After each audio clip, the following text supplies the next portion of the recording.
बिहार राज्य एक कृषि प्रधान राज्य है। भारत सरकार द्वारा बिहार में योजना एवं विकास विभाग के अर्थ एवं सांख्यिकी निदेशालय पटना को सासा यानी स्टेट एग्रीकल्चरल स्टैटिस्टिक्स अथॉरिटी या कृषि सांख्यिकी का राज्य प्राधिकार घोषित किया गया है।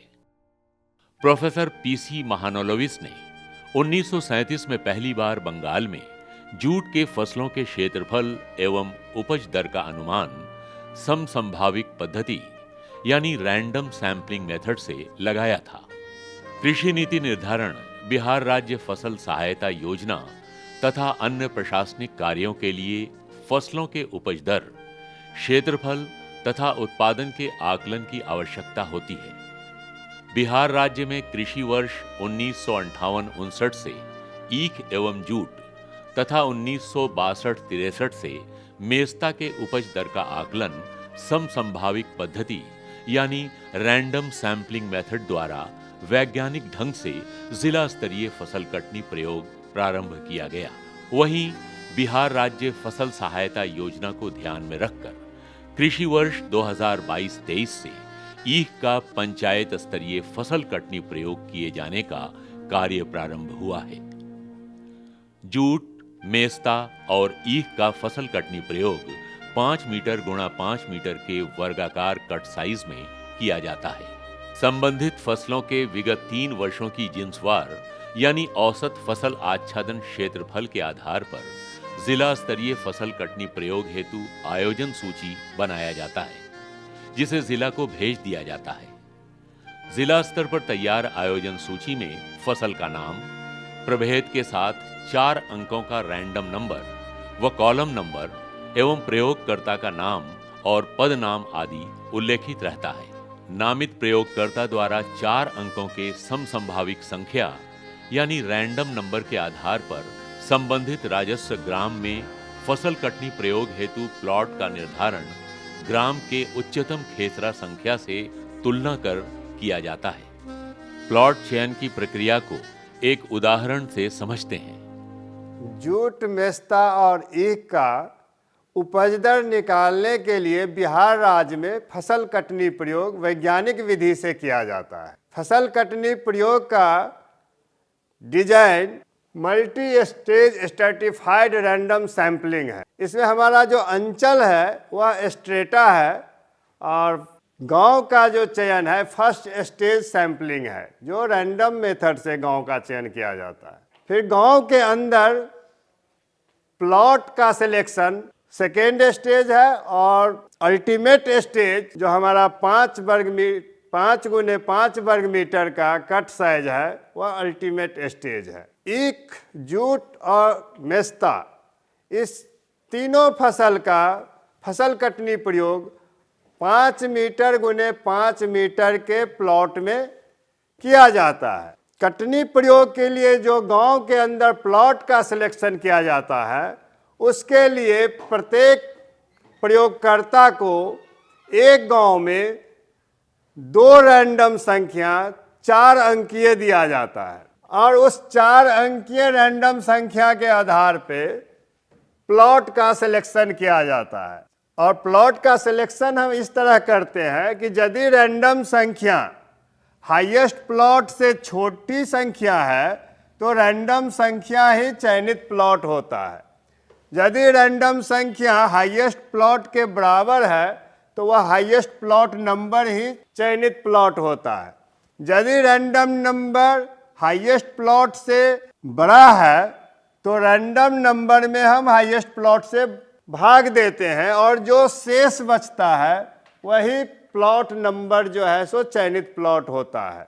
यहाँ पर हम मान लेते हैं कि एक गांव का हाईएस्ट प्लॉट नंबर 400 है और इस गांव के लिए 2 जो है सो 4 अंकीय डिजिट प्राप्त है। एक है 1330 और दूसरा है 8660।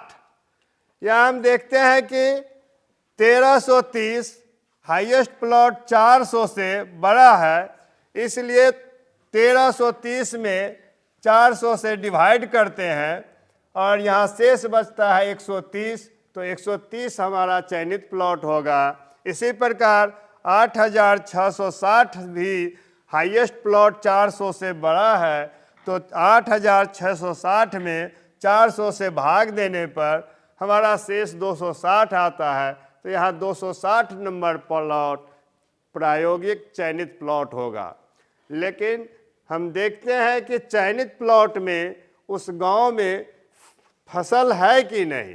जिस फसल का प्रयोग करना है वह फसल चयनित प्लॉट में मिल गया तो वहीं प्रयोग होगा। यदि 130 में गए और वहाँ नहीं मिला तो हम 131 में जाएंगे, 132 में, जहाँ पर वह फसल मिल जाएगा वह अंतिम रूप से चयनित प्लॉट होगा और उसमें फसल कटनी प्रयोग संपादित करेंगे। प्रयोगकर्ता को चयनित प्रायोगिक प्लॉट संख्या का निरीक्षण कटनी प्रयोग से 15 दिन पूर्व अवश्य कर लेना चाहिए। अगर चयनित प्लॉट संख्या में उक्त फसल न हो तो उन्हें क्रमवार आगे खेसरा संख्या में बढ़ते रहना चाहिए जब तक उक्त फसल प्रभेद सहित नहीं मिल जाती है। इस प्रकार से जिस पहले प्लॉट में फसल मिलेगी वही प्लॉट फसल कटनी प्रयोग हेतु अंतिम रूप से चयनित प्लॉट होगा। ईख, जूट और मेस्ता का 5 मीटर गुणा 5 मीटर के वर्गाकार कट साइज में फसल कटनी प्रयोग कैसे करेंगे ये जानिए।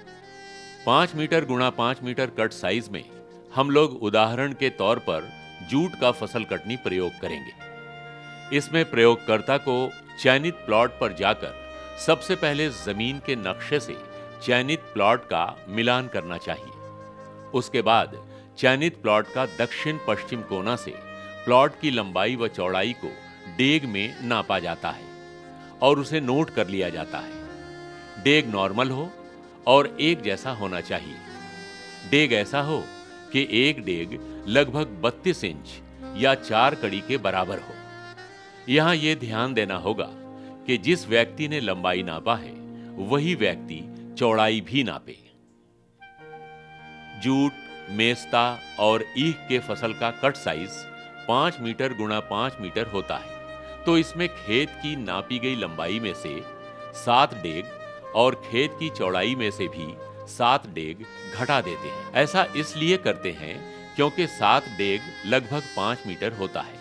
लंबाई और चौड़ाई में 7 डेग घटाने से हर हालत में फसल कटनी प्रयोग का 5 मीटर गुणा 5 मीटर का कट साइज उस प्लॉट के अंदर ही होगा। यहां पर प्लॉट की लंबाई 44 डेग हुआ और चौड़ाई 39 डेग हुआ। लंबाई 44 डेग में से 7 डेग घटाने के बाद 37 डेग और चौड़ाई 39 डेग में से 7 डेग घटाने पर 32 डेग की संख्या मिलती है। इस प्रकार दोनों संख्या 37 और 32 को नोट कर लेते हैं। जिला सांख्यिकी कार्यालय द्वारा उपलब्ध कराए गए रैंडम टेबल का कॉलम नंबर यानी स्तंभ संख्या जो यहाँ 5 है, उसमें खोजकर ऊपर से नीचे तक देखेंगे कि घटाने के बाद मिली लंबाई की 37 संख्या और चौड़ाई की 32 संख्या के बराबर या उससे कम पहली रैंडम संख्या क्या है। जो भी संख्या प्राप्त होती है, जैसे कि यहाँ हमें लंबाई के लिए 22 और चौड़ाई के लिए 26 संख्या मिली, जिसे हम नोट कर लेंगे। प्राप्त रैंडम संख्या जितना डेग ही हम दक्षिण पश्चिम कोना, जहां से हमने लंबाई और चौड़ाई नापा था, वहीं से पहले हम डेग में लंबाई नापेंगे।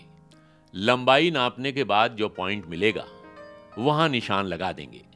उसी निशान से चौड़ाई के लिए रैंडम टेबल से मिली संख्या के बराबर डेग चौड़ाई में भी नापेंगे।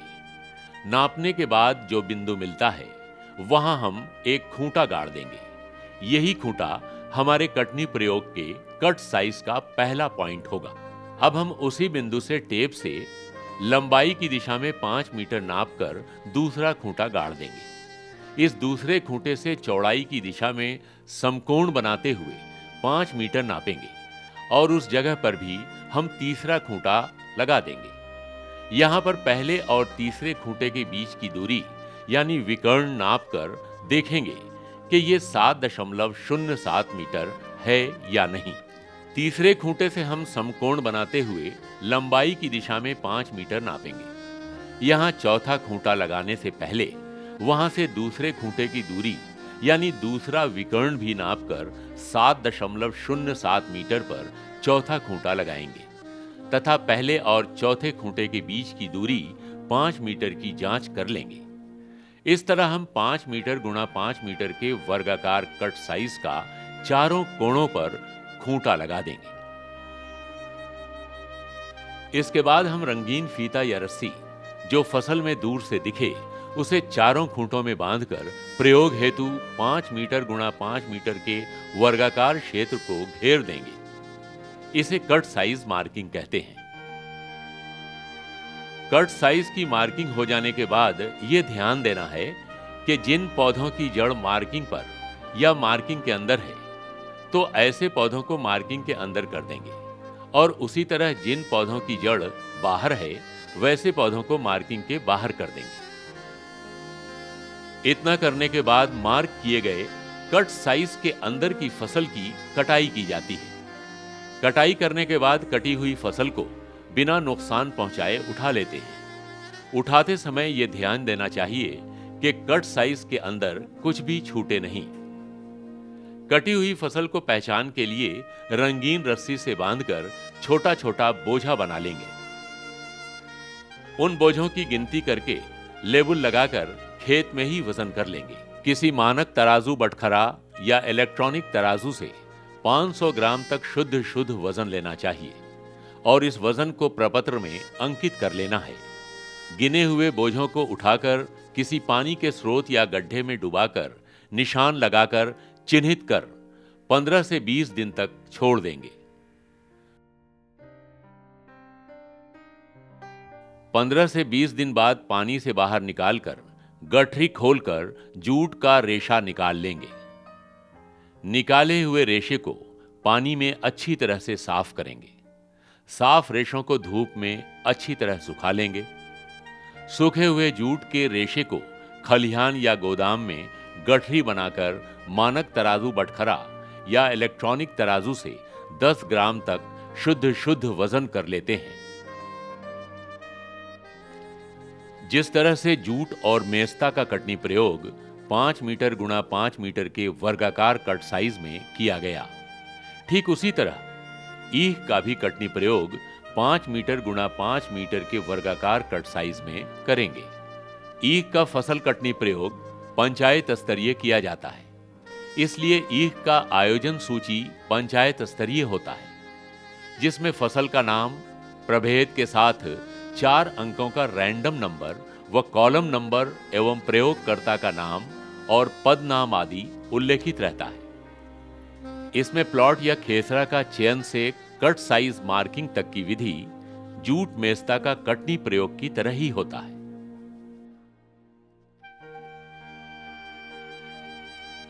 कट साइज की मार्किंग हो जाने के बाद मार्क किए गए कट साइज के अंदर के फसल की कटनी की जाती है। कटाई करने के बाद कटी हुई ईख से अच्छी तरह से पत्ती छीलने के उपरांत ईख का छोटा छोटा बोझा बना लेते हैं। ईख के बोझों को स्प्रिंग बैलेंस या डिजिटल मानक तराजू पर शुद्ध 500 ग्राम तक तौल लेंगे, जिसे हम हरा वजन या ग्रीन वेट कहते हैं। ईख या गन्ने के फसल कटनी प्रयोग में हम केवल हरा वजन या ग्रीन वेट ही लेते हैं। प्राप्त वजन को CCE ऐप में तथा विहित प्रपत्र में अन्य वांछित सांख्यिकी सूचनाओं के साथ अंकित किया जाना चाहिए और प्रयोग समाप्ति के उपरांत CCE डाटा को तुरंत पोर्टल पर सेंड किया जाना चाहिए। इस पूरी प्रक्रिया में ध्यान देने वाली कुछ बातें हैं। प्लॉट का रैंडम सिलेक्शन सही विधि से किया जाना चाहिए। दक्षिण पश्चिम कोना से ही प्रयोग के लिए लंबाई और चौड़ाई नापा जाना चाहिए। खेत की लंबाई और चौड़ाई नापते समय डेग नॉर्मल हो और एक जैसा बराबर होना चाहिए। एक डेग लगभग 32 इंच या 4 कड़ी के बराबर हो। 5 मीटर गुणा 5 मीटर के कट साइज पार्किंग में डायगोनल यानी विकर्ण 7.07 मीटर होना चाहिए। जिस पौधे की जड़ मार्किंग पर या मार्किंग के अंदर है उसे मार्किंग के अंदर कर देंगे और उसी तरह जिस पौधे की जड़ बाहर है उसे बाहर कर देंगे। पूरी प्रक्रिया में मार्क किए गए क्षेत्र के अंदर किसी भी हालत में फसल का कोई नुकसान नहीं होना चाहिए। हमेशा मानक उपकरण जैसे तराजू, बटखरा, नापने वाला फीता इत्यादि का उपयोग किया जाना चाहिए। सीसीई ऐप भी फसल कटनी प्रयोग के साथ साथ इस्तेमाल करना चाहिए, जिसमें हरा वजन और सूखा वजन शुद्ध तथा त्रुटि रहित भरना चाहिए। सीसीई ऐप में सभी सूचनाएं प्रायोगिक स्थल पर ही रियल टाइम डाटा प्राप्ति के लिए भरा जाना चाहिए। प्रयोग समाप्ति के उपरांत सीसीई डाटा को तुरंत पोर्टल पर अपलोड किया जाना चाहिए।